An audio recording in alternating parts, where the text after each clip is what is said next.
മുൻമന്ത്രിയും ഗവർണറുമായിരുന്ന ശങ്കരനാരായണൻ ഒന്ന് കുത്തിയാണ് തുടങ്ങിയത്.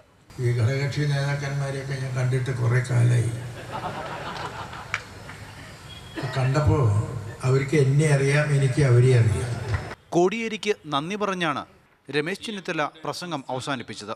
കോടിയേരിയുടെ പ്രസ്താവന കേട്ടപ്പോൾ പിണറായി വിജയനോട് ഇത്ര വലിയ ശത്രുത കോടിയേരിക്കുണ്ടാകുമെന്ന് ഞാൻ ഒരിക്കലും കരുതിയിരുന്നതല്ല. ഉമ്മൻചാണ്ടിയും സംസ്ഥാന സർക്കാരിനെ കണക്കിന് പരിഹസിച്ചു. എനിക്ക് ഇവിടുത്തെ സ്ഥിതി അറിയത്തില്ല. ഞങ്ങളുടെയൊക്കെ നാട്ടിൽ ശരിയാക്കുക എന്ന് പറഞ്ഞാൽ രണ്ടർത്ഥമുണ്ട്. ഒന്ന് നന്നാക്കി എടുക്കുക, മറ്റേതങ്ങ് ക്ലോസ് ആക്കുക. ഓരോ ദിവസവും പത്രം എടുത്ത് നോക്കുമ്പോൾ അതാത് ദിവസം ആരെയാ ശരിയാക്കിയെന്ന് നമുക്ക് കാണാൻ സാധിക്കും.